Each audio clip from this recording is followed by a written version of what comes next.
ساوتان لەبێت بینەرانی کورسات نیست مناوڕۆ تۆفیقم لە ئەڵلقەیشی نوێی بەرنامەی کاندید و دەنگدەر بەوەی بەڕێزەگەینەوە بۆ قسە باسکردن لەسەر ڕۆڵی ژنان لە هەڵمەتەکانی بانگەشەی هەڵبژاردن. ئەومانە زانینانی ڕۆڵی بەرچاوی ژنان لە بانگەشەکانی هەڵبژاردن و لە هەڵمەتەکانی هەڵبژاردن گرنگە. لە هەڵبژاردنەکاندا کاندیدەکان تا هەڵسوکەوتی دەنگدەرەکانیش و بەدڵنیای لە هەرێمی کوردستان داینەمێکی جندەر ئەتوانێت ئەم کاریگەریەی کە هەیبێت لەسەر و دەرفەتانەی کە لە بەردەستی کاندیدە ژنەکاندا هەم ئەم پرسە کە لە بانگەشەکان لە پێشینی کارەکانی بەدڵنیایەوە ژنان دانراون بۆ مەسلەی بانگەشەکردن لە هەڵبژاردن بۆ پەرلەمانی کوردستان. ئەم پانێڵە ڕۆڵی ژنان لە هەڵمەتی هەڵبژاردن دەکۆڵێتەوە ڕوا بە دواتەچوونەکات بۆ کاریگەری ڕۆڵی ژنان لە بانگەشەکانی هەڵبژاردندا. ئەمڕۆ لەم بەرنمەیەدا 4 کاندیدی ژن لەگەڵمانە بن بۆ گفتوگۆکردن و هەروەها قسە و باسی زیاتر لەسەر ڕۆڵی ژنان لە بانگەشەکانی هەڵبژاردن لە هەرێمی کوردستان و کۆمەڵێک میوانی بەڕێزیش لەگەڵ ئێمن ئەوانیش بە هەمان شێوە بەشدارە بن لە گفتوگۆکە و پرسیاری خۆیانە بێت ئاراستەی دەنگدەرەکانی یەکەن و بەدڵنیایەوە دەنگدەرەکانیش ینی بە ڕوحێکی فراوانەوە سەرجەم وەڵامی پرسیارەکان ئەدەنەوە بە بەشداربووان کە ئەوانیش لێرن. سەرەتا دەچمە لای کاندیدەکان هەریشیشیان بە ئێوە دەناسێنم ئەوانیش خۆیان بە ئێوە دەناسێن و لە ماوەی 2 خولەکدا ینی ژیانی سیاسی خۆیان و هەروەها ڕۆڵی ژنانی خۆیان لە کایی دیموکراسی هەرێمی کوردستان بۆ ئێمە و بۆ میوانەکان ئاشناکەن. سەرەتا چمە لای خاتوهانە شوان بەخێوی خاتوهانە شوان خۆشحاڵین کە بینم جارە فەرموو خۆدارم زۆر باش بن. من ناوم هانا شوان حەسەنە کاندیدی ژمارە 12 ئەزمموی زیاد لە 20 ساڵ کاری ڕێکخراوەی و ڕۆژنامەوانی و ڕاگەاندنم هەیە. لە چەندین وێزگەی ڕۆژنامەوانی کارم کردووە، کاری فۆتۆگرافەریم کردووە، ئامادەکاری بەرنامە بۆ ماوەی 2 ساڵ ئەندامی لقی سلێمانی سندیکای ڕۆژنامەنووسانی کوردستان بووم و هەروەها کاری ڕاگەاندن و ڕێکخراوەیم هاوتای یەک کردوێتەوە. هەروەها لە ڕێکخراوەکانی ڕاگەاندن و ڕووناکبێری ژنان CDO و هەروەها سەفارەتەکانی بەریتانیا، فەڕەنسا و ئەڵمانیا کارم کردووە. کارەکانم زیاتر هەدەفی سەرەکی خزمەتکردن بووە بە گەنجان و بە ژنان. گەنجان لە ئاراستەی ڕیفۆرمی کۆمەڵایەتی کە چەند ئەتوانن کاریگەر بن لەوەیە کە ڕیفۆرمی کۆمەڵایەتی بکەن، پشتگیری چەندیان پێویستەوە چۆن بەهێز بکرێن. هەروەها دواتر لە چەندین پرۆژەی ترا کارم کردووە هەر تایبەت بۆ بە ژنان و گەنجان. لە ئێستادا لە پرسراوی ڕێکخراوی ڕاگەاندن و ڕووناکبێری ژنانم. زۆر خۆشحاڵم کە شەرەفی ئەوم پێبەخشراوە وەکو کاندید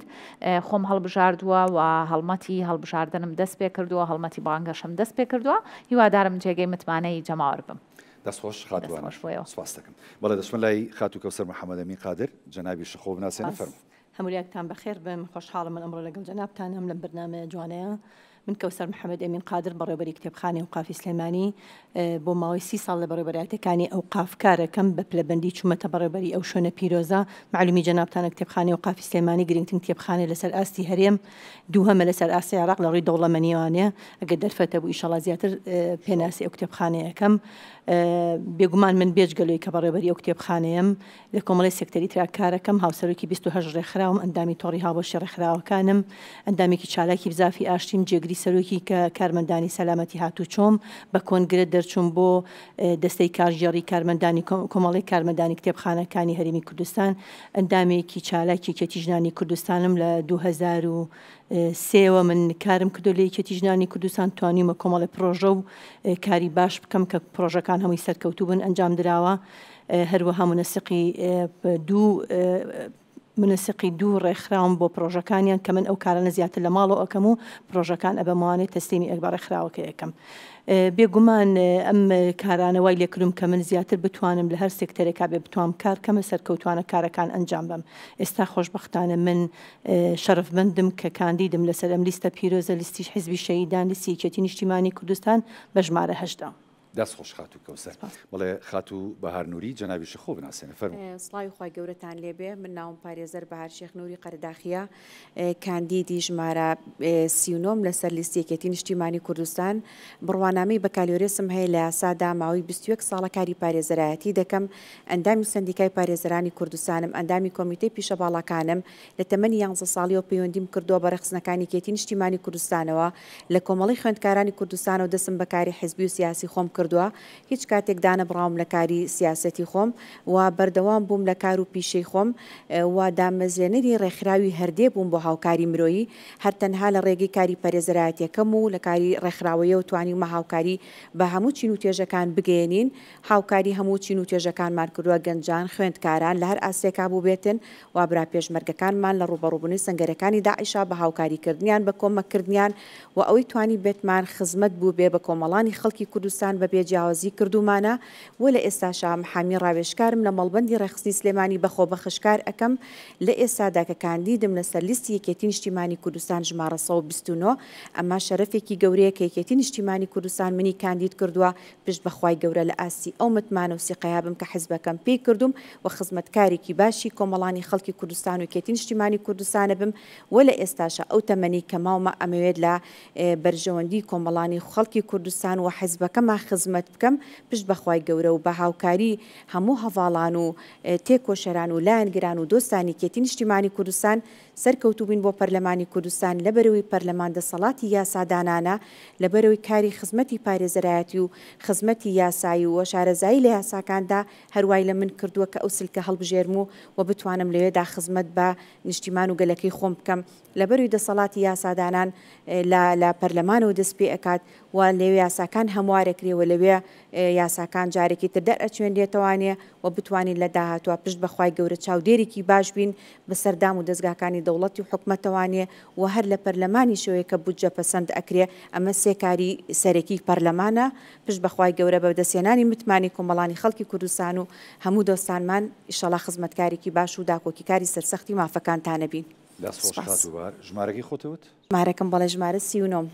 لە بیدایەتەوەتم خاتوەسیار جەناوی شەخۆ بناسیێنە فەرموو. سڵاوی خواتان لەبێ بەخێر بێن سەرچاو من ناوم دکتۆرە هەستیارە کچی شەید کەمال کوردی مامۆستام لە زانکۆی سلێمانی کاندیدی ژمارە 21م لە لیستی 129 یەکێتی نیشتیمانی کوردستان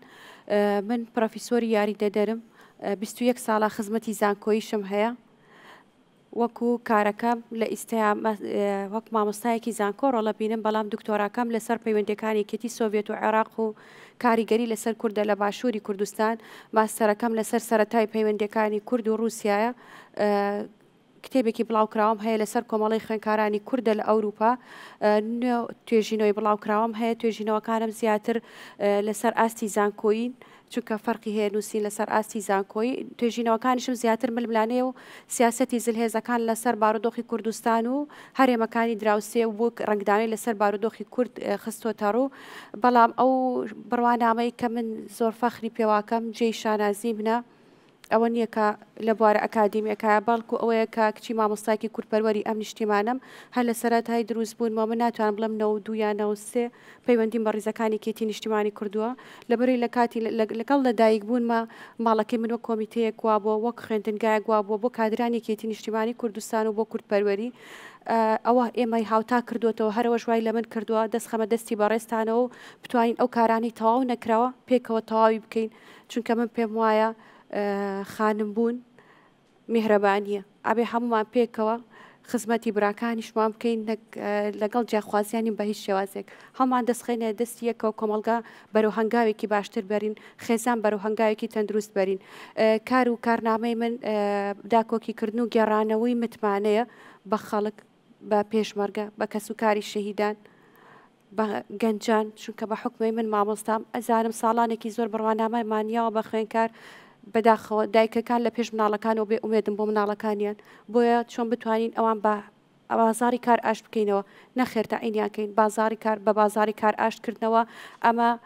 بڕوانامەیەک هەیە کە بە بەنای بڕوانامەی کار ئەبێت داکۆکی بکەین لەو بڕوانامەیە لای ئێمە شەبێت چۆن لە وڵاتانی تربوونی هەیە لەگەڵەوەشە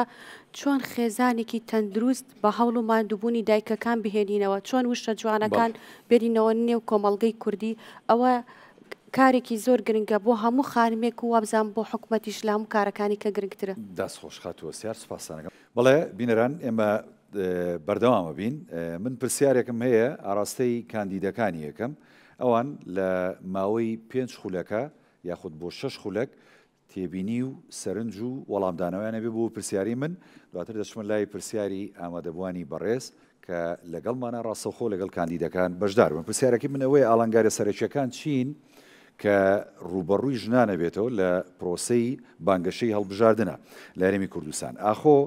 ڕەگەز کاریگەری لەسەر هەڵسوکەوتی دەنگدەران و هەروە استراتیژی بانگەشەی هەڵبژاردن هەیە لە هەرێمی کوردستانە. بەڵێ سەرەتا دەچمن لای خاتوانە شوان بۆی کە وەڵامەمە بەدڵنیایی من وەڵامەکە ئێمە ئەگەر کلێنێک لە وەڵامەکەما هەبوو پێم خۆشکە هاوڕیان تەواوی بکەن. یەکێک لە چالنجە گەورەکان یەکێک لە ئاڵنگاریە گەورەکانی بەردەم ئەو ژنانەی کە ئەچنە بواری سیاسیەوە مەسەلەی بانگەشەی هەڵبژاردنە خۆی بۆ خۆی یەکەم هەنگاو ئاڵنگاری گەورەیە بەڕاستی بەڵێ خۆی لە خۆیان ئاڵنگاریە لەبەرەوەی بەشداریکردنی ژنێک لە واقعەکی کۆمەڵایەتی سەختی وەک ئێستەیە لە هەرێمی کوردستانە کە کۆمەڵێک مؤشر هەیە یاخود کۆمەڵێک پێوەرە هەیە بۆ ئەوەی کە کۆمەلگا جارێ ئامادە نیە یا کۆمەلگا هیلاکە یا کۆمەلگات بە جۆرێک لە جۆرەکان جەوێکی تیاخۆڵکە تەقبولی ناکە ئەمانە هەمووی ئاڵنگاریە. ئەنجا ئەبێ هەر ژنێک کە هەنگاوی یەکەم ئەنێ و دەست پێ ئەکا ئەبێ بڕیاری ئەوە با کە ڕوبەڕووی ئەم ئاڵنگاریانە بێتوانێ و دیراسەیەکی وردی هەموو ڕێگریەکان کە یەکێک لە ڕێگریە گەورەکان مەسەلا کە کاریگەری هەیە وەکو ڕەگەز وەکو ژن مەسەلەی بانگەشەی هەڵبژاردن ئەبینین لە بانگەشەی هەڵبژاردنە یەکێک لەو تانەوتە شەرە زۆرانەی کە ڕوبەڕوو ئەبێتەوە ڕوبەڕووی ژنان ئەبێتەوە زیاتر لە ئێستاشا خۆتانەزان تەکنەلۆژیا پێش کەوتووە AI هەیە سوشیال میدیا بە هەموو پلاتفۆرمەکانیەوە چالاکە بۆیە بینی زۆر جار لە بری باش بەکارهێنان پلاتفۆرمەکان لە دژی ژنان بەکاریە ئەمە یەکێکە لە ئەو دیاردانی کە لە هەموو عالەما تقریبەن هەیە بە تایبەتی لە وڵاتە عەرەبیەکانە لە کاتی هەڵبژاردنەکانە بۆیە کۆمەڵی ئەوان ڕێوشوێنی گونجایان گرتوتە بەر هەرچەندە دڵنیام ئەم جارە شێکەتی نیشتیمانی کوردستان یەکێک لەو پلانانەی هەیبوو بۆ پشتگیریکردن و سەرخستنی ژنان ئەوەیە کە چۆن لە ناو سوشیال میدیایە تەرحی خۆیان بکەن و چۆن ڕوبەڕووی ئاڵنگاریەکان ببنەوە و هەروەها ئەگەر گوتارێک کە ئێستا لە کوردستانە باوە پێی ئەوترێ گوتاری ڕق و کینە بەڕاستی بە جۆرێک ئاراستە کراوە کە ژنان بشکێنێ یاخود کچانی گەنج بشکێنێ ژنان بە شێوەیەک بشکێنێ بۆی کچانی گەنج جورئەت نەکەن بچنە ئەم بوارەوە. بۆیە بەڕای من ئەمە یەکێکە لە ئاڵنگاریەکان کە لە سەرەتاوە دەستمان پێ کردووە دوای بانگەشەی هەڵبژاردن ئێمە چینە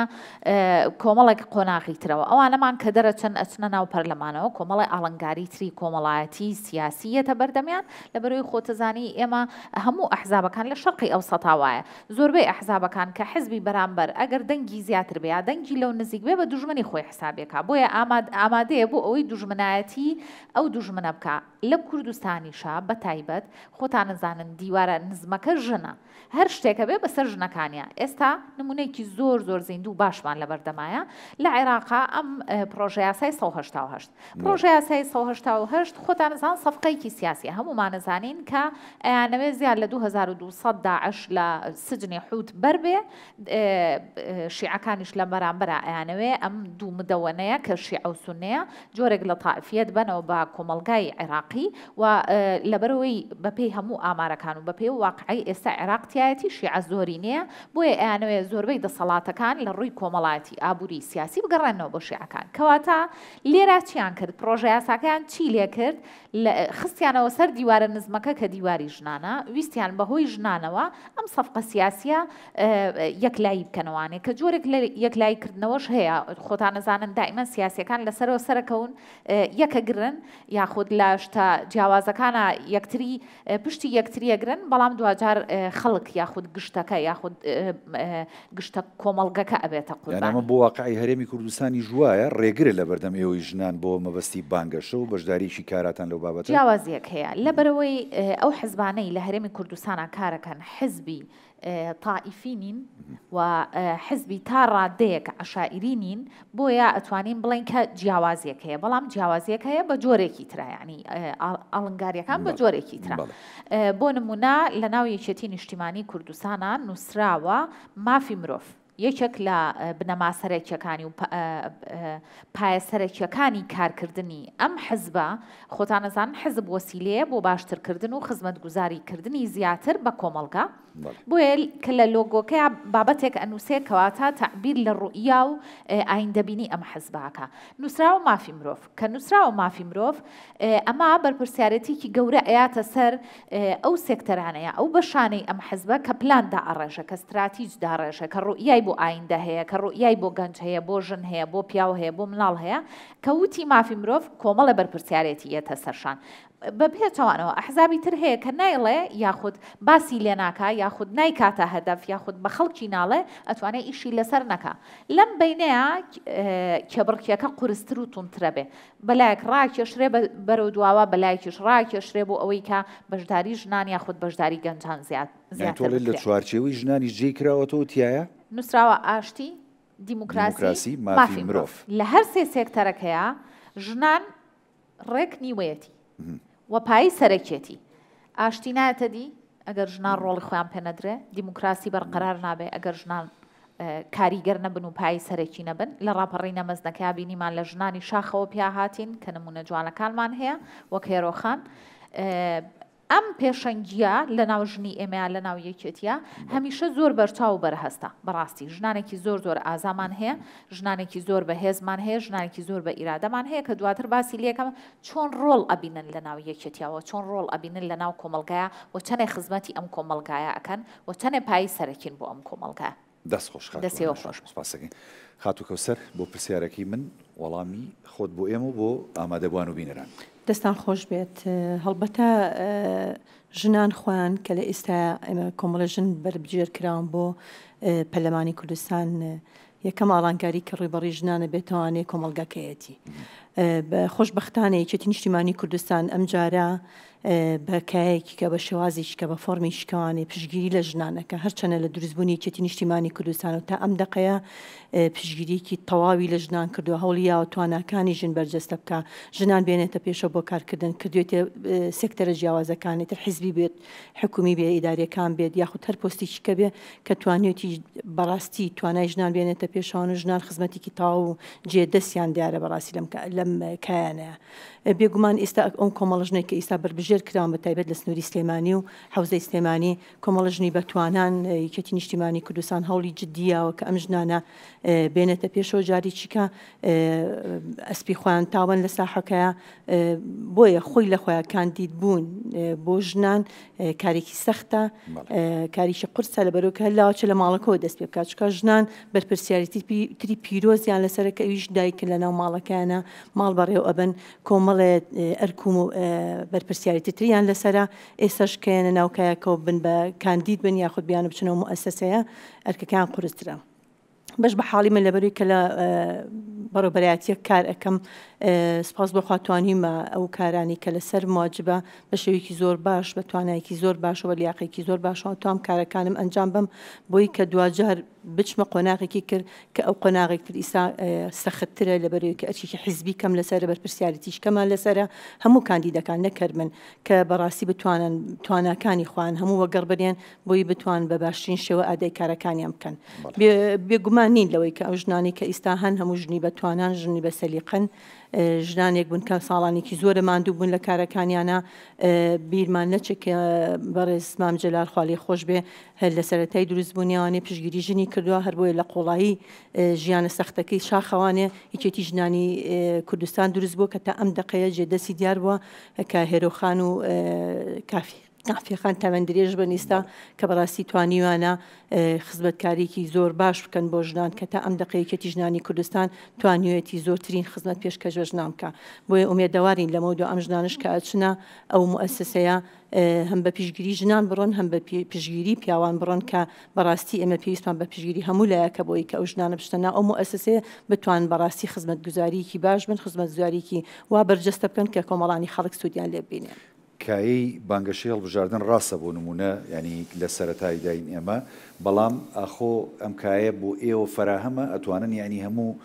پرۆسیس و کردار و هەڵسوکەوتەکانی خۆتانی تا بەرجەسە بکەن و خەڵک هاوکارتانە و دەوروبەر هاوکارتانە بۆم بابەتە خاتو کەوسەر ئەوەی کە من ببینیم لە ئێستا هەمووان هاوکارن لەبەرەوەی کە یەکێتی نیشتیمانی کوردستان ئەمڕە جارە بە فۆرمێکی جیاوازەوانی قەیناگە بەرنامە و پرۆگرامی خۆی تایبەتی هەیە بە ژنان بە تایبەتی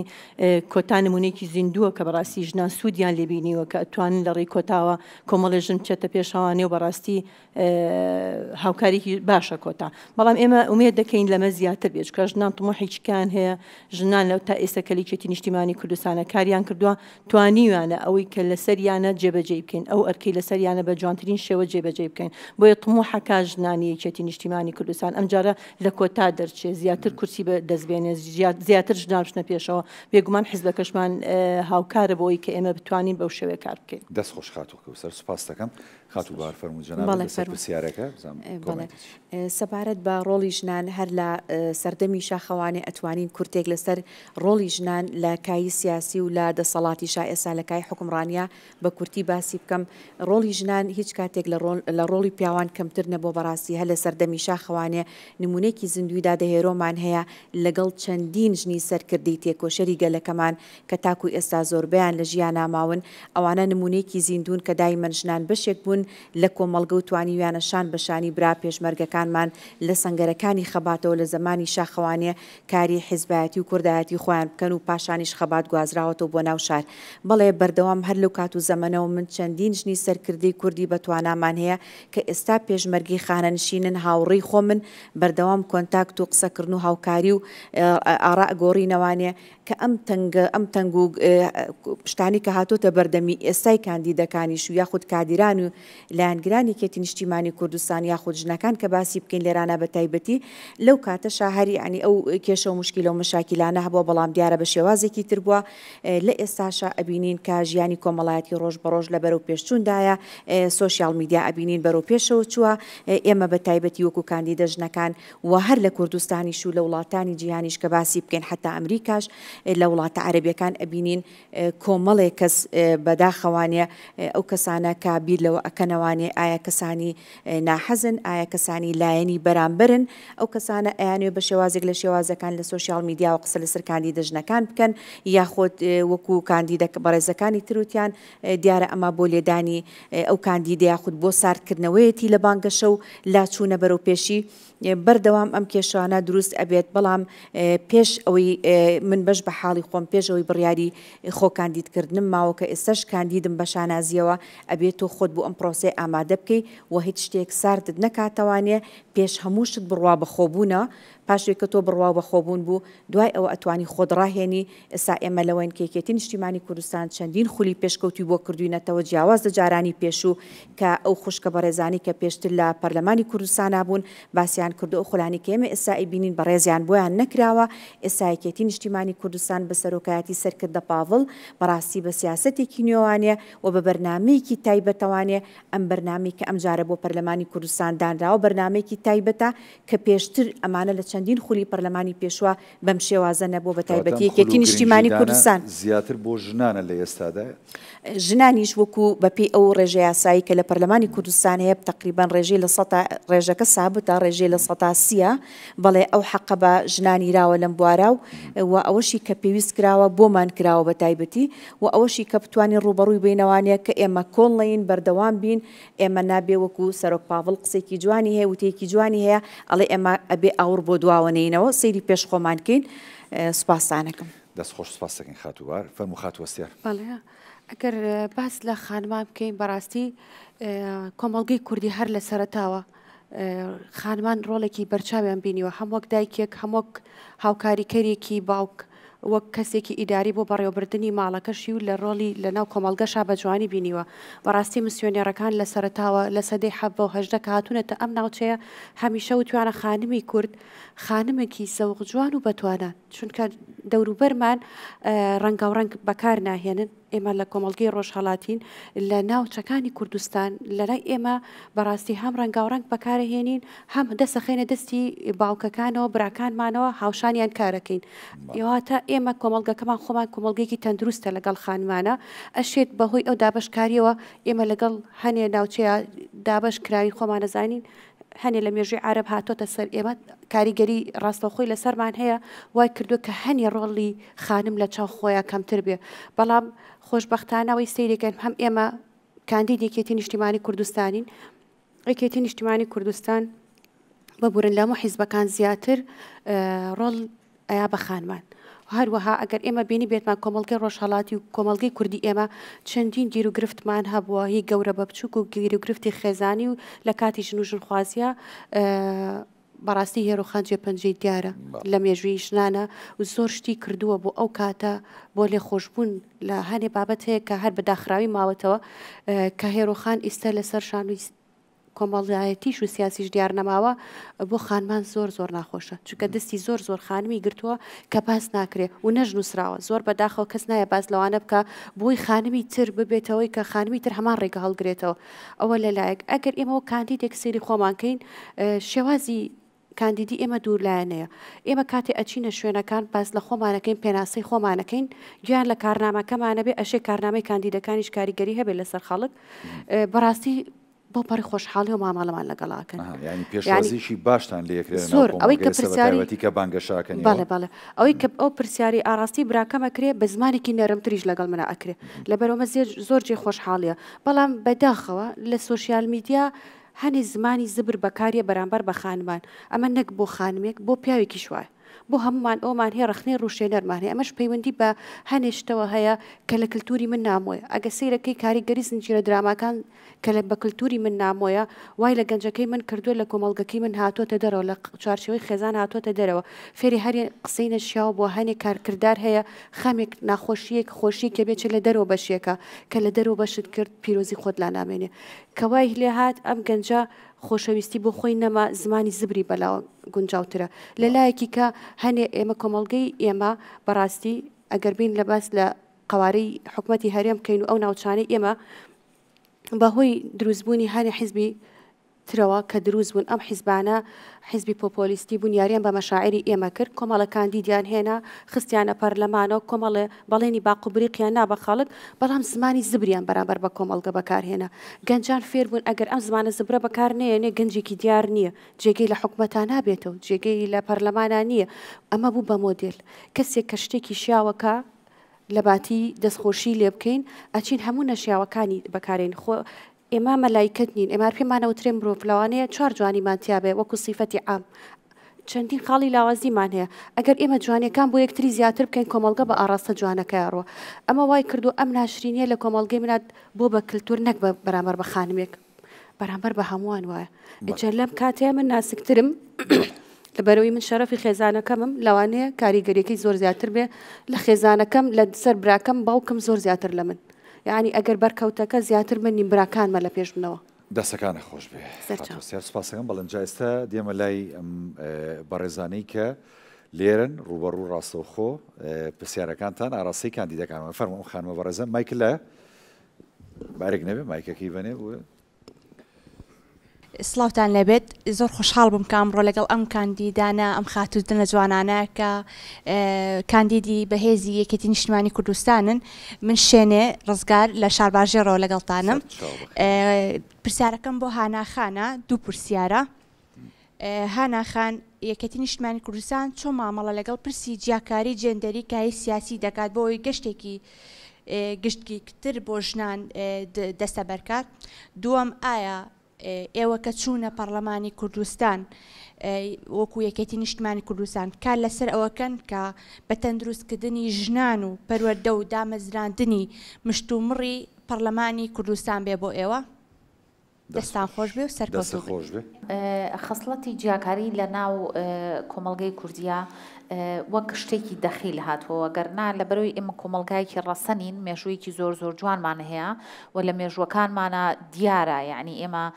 لە مێژووی مادەکانەوە ئەگەر پیابەی سکەمان لیاوە دایک پیرۆزی خۆی هەبووە هەندێک وردەکاری تر هەیە کەیەت کاریگەری نەرێنی ئەبێ لەسەر کۆمەڵگا و هەندێک جاریش ئەمە بە سیاسەتێکی ئاڕاستەکراوە بەڕاستی لەلایەن وڵاتانی دراوسێەوە بۆ ئەوەی کە ئەم تۆڕە کۆمەڵایەتی ئێمە ئەم پێک هاتە کۆمەڵایەتی و ئەم ئازایەتی ئێمە هەڵتەکێنرێ بۆیە ئەبینی کە کۆمەڵی دەرهاویشتەی لێکەوێتوانێ یەکێک لەو دەرهاویشتانە مەسلەی جیاکاریە مەسلەی ناعەدالەتیە چونکە ئێمە یەکێک لە ڕوئیا سەرەکیەکانمان لە چوارچێوەی کارکردنمانە لە ناو یەکێتی نیشتیمانی کوردستانە بۆ کۆمەڵگا عەدالەتی کۆمەڵایەتیە یەکێک لە بنەما سەرەکیەکانی عەدالەتی کۆمەڵایەتی یەکسانی فرسەتەکانەوە تا چۆن فرسەتێک بۆ تۆ ڕەخسێ بۆ براکەشت بڕەخسێ چۆن بۆ ئەویشە ڕەخسێ بۆ تۆش بڕەخسێ کەواتە لێرە یەکسانی فرسەتەکان کۆمەڵێک کەلێنی تێکەوتووە لە ئێستاە کە ئەیبینین هەر بۆیە ئەم جیاکاریە هەیە لە ناو یەکێتیە کۆمەڵێک پێوەەر هەیە یاخود کۆمەڵێک مؤشریش هەیە بۆ ئەوەی کە هەوڵ ئەدرێ ئەم جیاکاریە کەم بکرێتەوەێ من پێت ناڵم ناهێڵڕێت چونکە ئەمە هەر ئەمێنەیە لە بەرەوەی لە خەسڵەتی ئینسانی ئێمەیە هەر هەیە و جۆرێک لە چەقبەستویی هەیە بەڵام هەوڵ ئەین کە لێنەکە کەم بکەینەوە یەکێک لە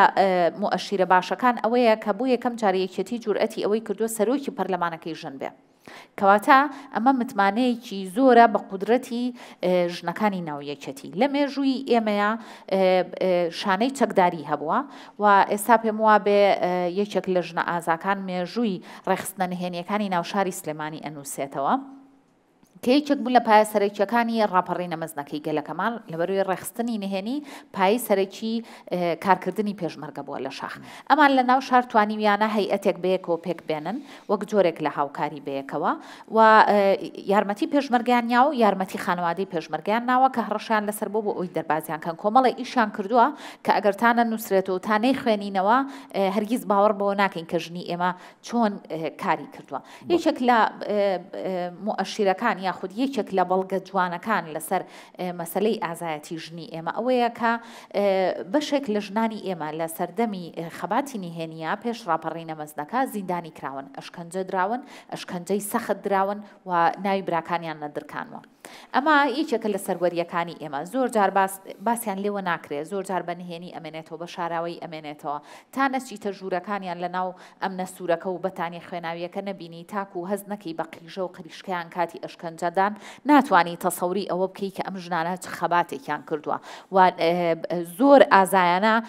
سەرڕای ئەو هەموو ئەشکەنجە و هەڵواسینە لەگەڵ هەندێکیانە پەیوەندی خۆشە مەسلەی کە باسێکی یاین پرۆژەی مۆزەخانەی ئەم نەسوورەکەی شێکە لە دەستکەوتەکانی خاتوویێرە باسکەم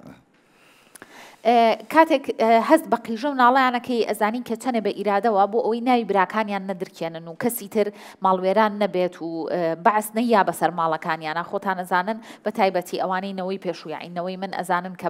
بەعس چی کردووە بە میلەتە لەوانەیە بۆ ئێوە شتێکی تا ڕادەیەک تەسەور نەکراو بێ لە بەرەوەی دەسەڵاتی دیکتاتۆری لەم ناوچەیە کەم ڕەفتاری وەکو ئەوەی بەعسینوانوە بەرامبەر بە خەڵکەکان ئەوە مەسلەیەکی زۆر دوور درێژە کاریگەری لەسەر عەقڵێتی ئێمە چۆن بۆ چۆن ترسی لە ئێمە چاندووە ئەوە چەندین بەحسی لەسەر و کتێبیشی لەسەر چۆنێتی مامەڵەکردنی بەحس لەگەڵەکانتان چڕ بکەنەوە زۆرترین کەس مەبەستم لەوە بوو کە ئەم پێوەرانە هەیە لەبەرەوەی ژنی ئێمە خۆی ژنێکی ئازایە لەبەرەوە ئەبێت ئیش لەسەر ئەوە بکرێت ئەم کلێنی جیاکاریە کەم بکرێتەوەوانێ و من دڵنیام کە ژنان بە ئیرادەوە هاوکات وا ئەکەن کە ئەم سیاسەتانە بگۆڕێ کە لە ئێستایا بەرامبەر بە ژنان هەیە و ئەم کلێنانەی دروست کردووە کە چوینە پەرلەمان یەکێک لە هەدەفە سەرەکیەکانی من بە نسبەت ژنانەوە و پێشتریش کارم لەسەر کردووە مەسلەی زیادکردنی کارامەییەکانە چ بۆ گەنج چ بۆ ژنان تا کارامەییەکانی گەنج زیاتر بێ ئەتوانێت ئاڕاستەی کۆمەلگا باشتر بەرێ بەڕێەوە و ئەتوانێت کاریگەر بێ لە ڕیفۆرما هەر بۆیە ئەمە بەرپرسیارەتێکی گەورەیە و من بەرپرسیارم بەرامبەر بە قسەی خۆم بۆ تەریخ کە بچمە پەرلەمان یەکێک لە پاکێجە سەرەکیەکانم نووسیومە لە لای خۆم چەند پاکێجم هەیە یەکێک لە پاکێجە سەرەکیەکانم ژنانە و کارامەییەکانی گەنجانە ئەمە کارێکی سەرەکیە بێ لە کارکردنی من جگە لە پاکێجەکانی ترم کا خاوەن پێداویستی تایبەت و ژینگە و گەنجانە دەستەکانی خۆش خاتوانە بەڵێ چی کە پرسیاری هەیە وڵای کوڕانیشمان لەگەڵم ئەم کاکێش پرسیارێ بکات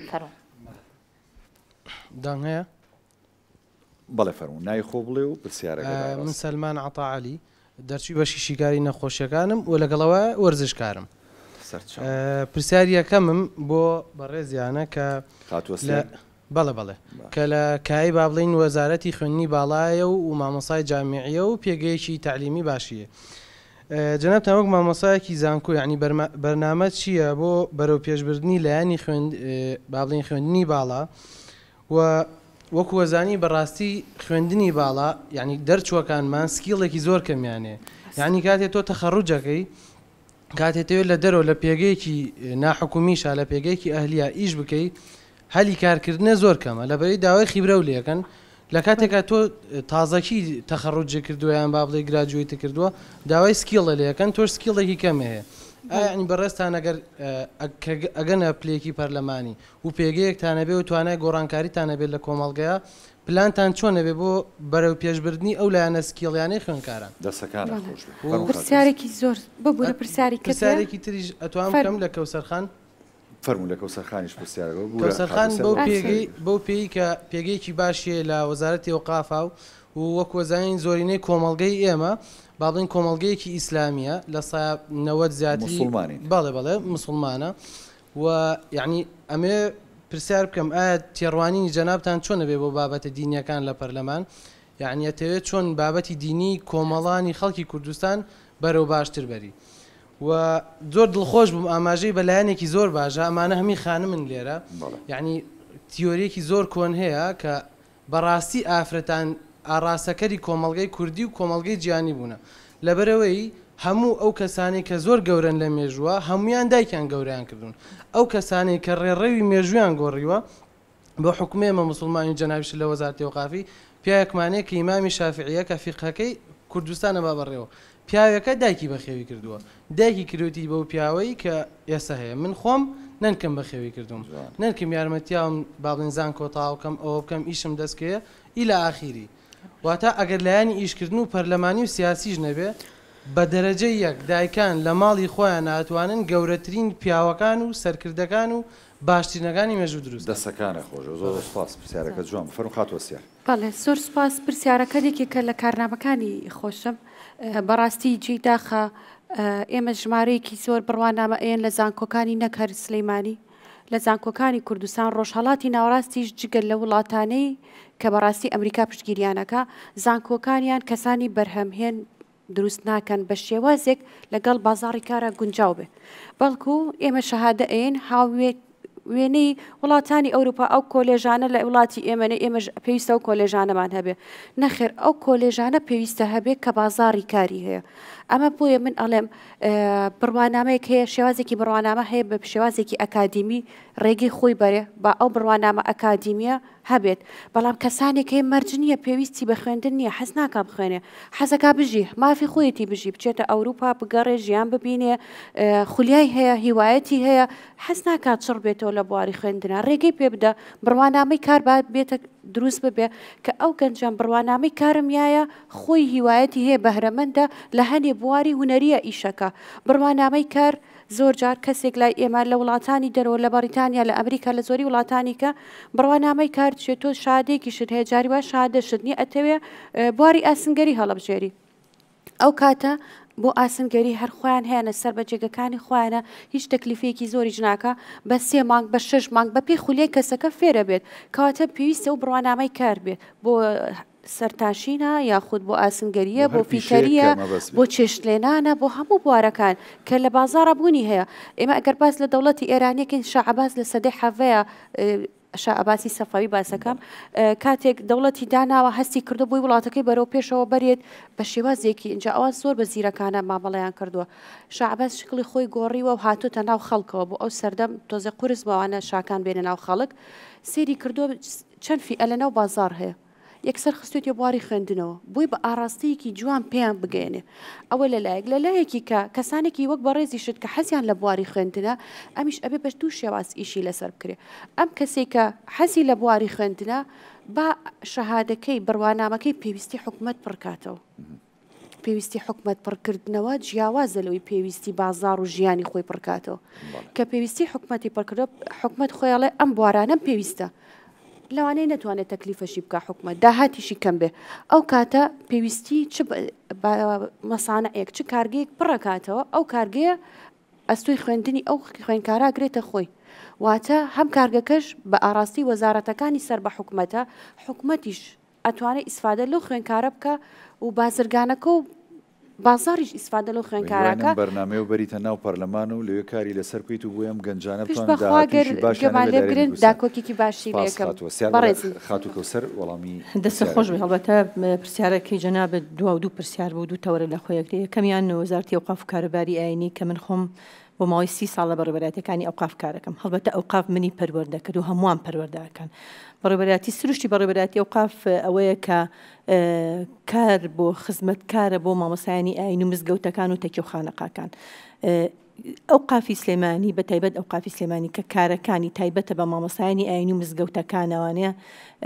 من بۆ ماوەی تقریبن 20 ساڵێک لەوەیە کارم کرد دوجار چوومە ناو بەشی مڵکەکانەوانێ ئێمە بۆ ئازاین ئەوقاف هەمووی یەکشتە نەخێر ئێمە ئەوقافەکان کۆمەڵی بەشیتیایەکە هەر یەک لەوانە گرنگن ئێمە ناچین کار بۆ مامۆسایان بکەین چکە مامۆسایانی ئێمە کار بۆ ئێماکەن ئێمە پەروەرداکەین ئێمە ئەگەر بچینەوە مؤسسەیە کار بۆ بە پرۆژە یاسایی ئەەکەین ئەو پێداویستیانە و ئەو خزمەت گوزاریانی کە ئەبێ پێشکەش کرێت کە مەفروزە پێشکەش کرێ بە ئەوقاف ئەوەیە مامۆسایانی ئاینی بچنە پێگەیکی بەرزتر لە ئێستا چکە بە بۆچوونی من مامۆسایانی ئاینی مهمترین شەریحەی عەلامین لەسەر ئاستی هەرێمی کوردستان لە هەموو شوێنەکە مامۆسایانی ئاینی ئەگەر کەسێک ئیمانێکشی نەبێ بەڵام مامۆسایانی ئاینی هەر چێک بڵێ گوێ لێ ئەیگیرێ بۆیە مامۆسایانی ئەنی پەروەردەکاریەکن یعنی بۆ هەمووان پەروەردەکارن بۆیە ئەو مؤسسەیە گە بچینە ئەو مؤسسەی ئێمە یەکەم ئیشمان بە ئەوەیە کە مامۆسایانی ئاینی لە لیڤڵێکی بەرزان لە پێگەیکی بەرزان بەڵام کار بکەین کە ئەو داواکاریان ئەو پێداویستیان هەنە بە پرۆژە یاسا بکرێ ئەمە خاڵێک خاڵیش کە ئێمە مڵکمان هەیە کۆمەڵی مڵکمان هەیە کە سەر بە ئەوقافی سلێمانیە ئەم مڵکانە جاریش کە بچێتەوە بە خزمەتی وەقفکاران چکە ئەو داهاتی کە هەیە ئێمە وەکو لە حسابێکی تایبەت لە ژمارەژمێکی تایبەتە کۆ ئەکرێتوانێت دوجار خۆی مەفروض وا بوو ئەم داهاتە خزمەتی وەقفکاران کاتوانێت خزمەتی مامۆسایانی ینی مزگەوت و خانەقا و تەکیەکان کاتوانێت بەڵام بەداخەوە لە حاڵی حازرە ئەمەنیە ئێمە بەرنامەمان هەیە بچینەوە مؤسسەی کار بۆ ئەمە بکرێت ئەو داهاتی کە لە سنووری سلەیمانیە بۆ خزمەتکردنی وەقفکاران بێتوانێت ئەمە لەلایە کتێبخانەکەی کە من باسم کرد کە من بەڕێوەبەرم لەو کتێبخانەیە گرنگترین کتێبخانەیە لەسەر ئاستی هەرێما کە کتێبخانێکی مێژوویە پێش دروستبوونی شاری سلێمانی هەیە ئەم کتێبخانەیە مێژوویکی کۆنی هەیە کە بە کتێبخانی بابانەکان ناسراون زۆرترین دەستنووسمانە لە کە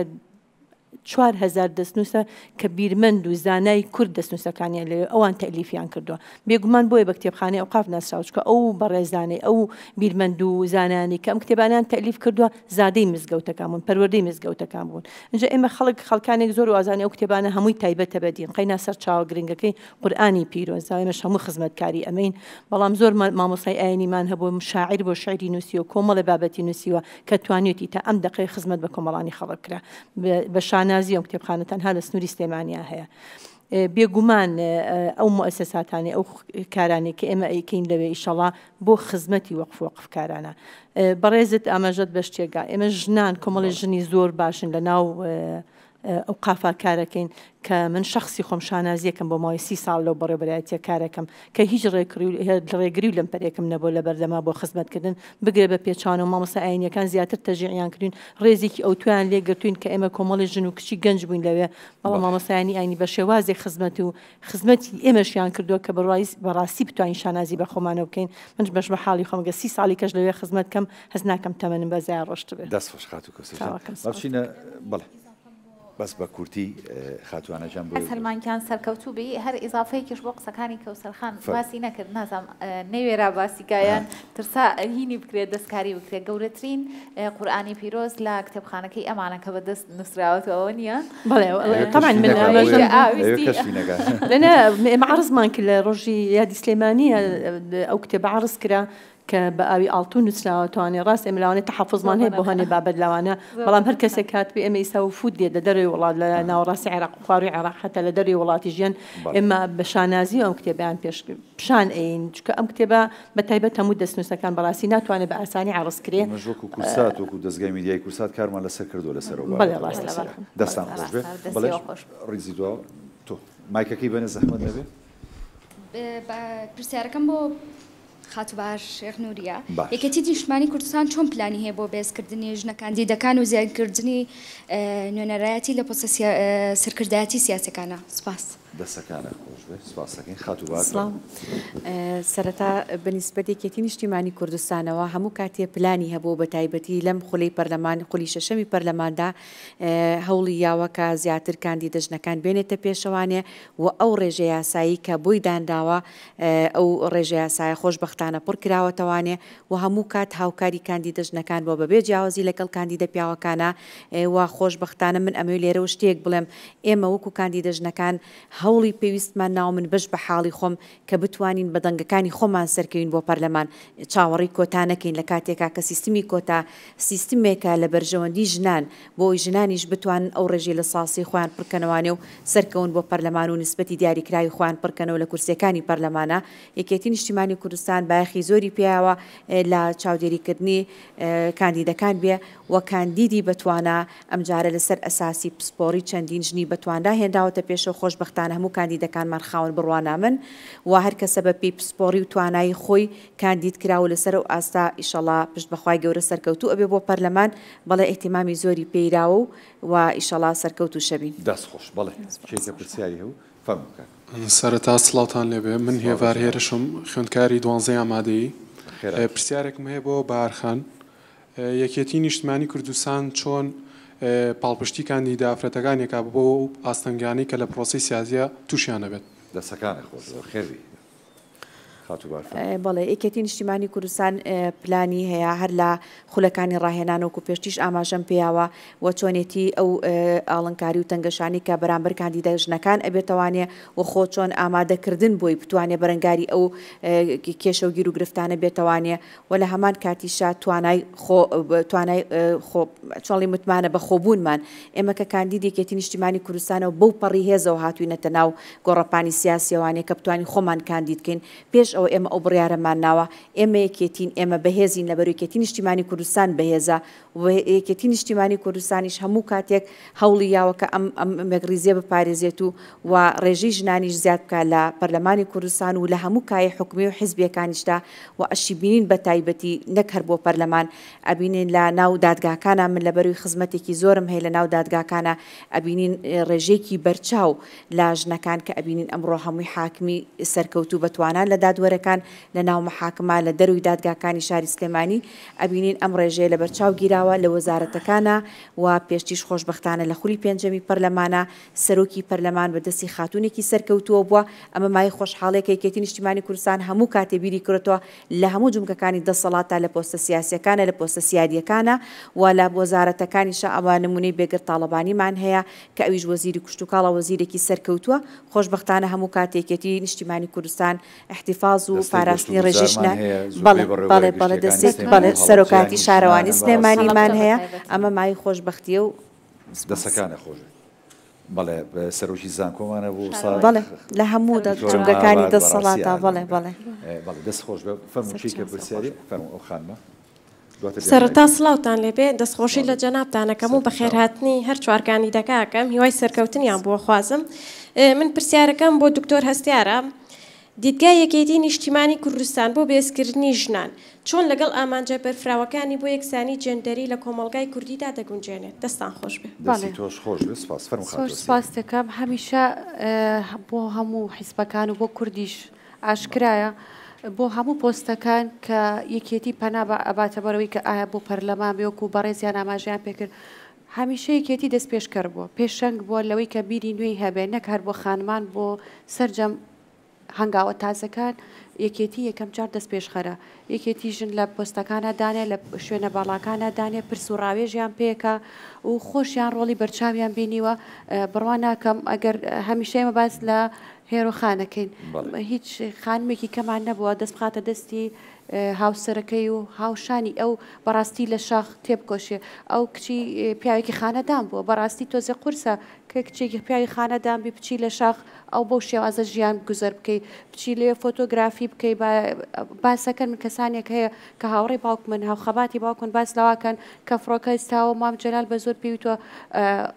کاتی ئەوە نییە بەڕاستی لەمە ترسیان تو ئاوا ڕسم ئەگرێ بۆ شێوازە ئەو ژنێکی داکۆکی کار بۆ ئێمە هەمیشە و نمونە هێنینەوە لەبەرەوەی بەڕاستی ئەو توانیوێتی ڕۆڵە بینەوەکە ئەو پۆستانی کەشکە باسمان کرد و هەروەها تەنانەت بۆ ژمارەی کاندیدەکانیش لە وڵاتانی ڕۆژهەڵاتی ئەو وڵاتی زۆر پێشکەوتووە ئەڵێ پێویستە لە 130 خانمان بەشداریکرد بن لە پلەکانە لە ئیداریاتە لە ڕێخستنە لە سیاسەتە لە سەرجەم سێکتەرەکان ئەو وڵاتە ڕۆژهەڵاتی زۆر پێشکەوتووە یەکێتی نیشتیمانی کوردستان خۆشبەختانە ئەمەی کردووە دەست خۆش بخاتوە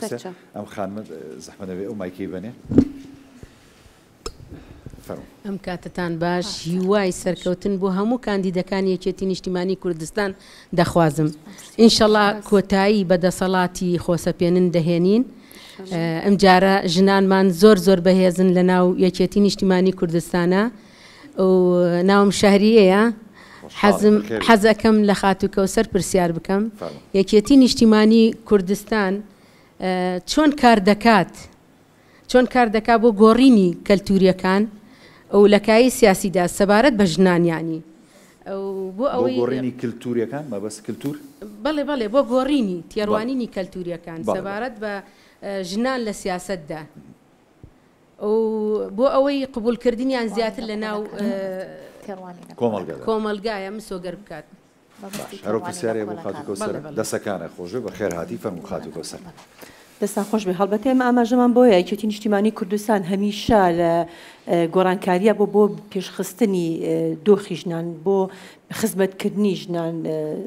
جەنابی مام جەلال خوا لێی خۆش بێ هەمیشە داکۆکاریشی سەرسەخت بۆ مافەکانی ژنان. هەر بۆیە ئێمە بەگەر بگەڕێنەوەوانێ هەموارکردنی یاسای ژمارە 62 کە کوشتنی ژنانی بە ناوی شەرەفانێ قەدەغە کرد هەروەکو تاوانێکی تری لە قەڵەمیە پاشان وابزام یاسای ژمارە 59 بۆ فرەژنی 62 بوو تێکەڵم نەکرد بێ ئەمەشی قەدەغە کرد کە بەمبێ موافقەتی ژنی یەکەم ژنی دووهەم نەهێندێت یاخود ئەمانە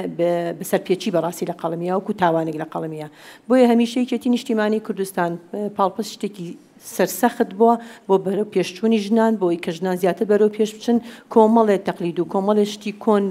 وەلا بندێت کە ژنان جاران لە چوارچەوەی ماڵەکانیانە نێنە دەرەوانێ ئێستا خۆشبەختانە ژنان هەم لە هەموو کایەکان لە کای سیاسیەکانە لە کای حکومیەکانە لە هەر سێکتەری کە ژنان وجودی هەو بێ لەبەروی پاڵپشتی بە حیزبەکەی هەبووە یەکێتی نیشتیمانی کوردستان پاڵپشتێکی زۆر بەهێز بۆ ژنانیش توانیوانە توانای خوان و گەڕ برێن خزمەتێکی زۆر باش و جێدەستیان دیار بێت لەو خزمەتی کە کردویانە لە هەر سێکتەرەکە کاریان کرد. دەستەکانتان خۆشە مسپاسیەوە کەم ئامادەبووان کە پرسیارەکانتان ئاڕاستی کاندیدەکان کرد. ئێستا کاتی بەرنامەکەم بەرەو کۆتا ئاچێت قسەی کۆتایی لە هەر بە ڕێزێکتان وەرەگرم یەکی یە خولەکتانەیە فەرموخانە بە هیمەتی هەموو لایەک بەیەکەوە ئەتوانین سەرکەوتن بەدەستبێنین ئەتوانین گۆڕانکاری زۆر باش بکەین گۆڕانکاریەک بە شێوازێک کە زۆر جیاواز بێ گۆڕانکاریەکان بە ئاراستەی خزمەتکردنی زیاتری ژنان گەنجان و کۆمەڵگا بێ وە گوتم ئێمە بەرپرسیارەتێکمان لەسەرەوەکو یەکێتی نیشتیمانی کوردستان لە لۆگۆکەمانە نووسراوە مافی مرۆڤ کەواتە مافی مرۆڤ پاراستن و خزمەتکردنی هەموو مافەکانی مرۆڤ بە وردەکاریەکانیەوە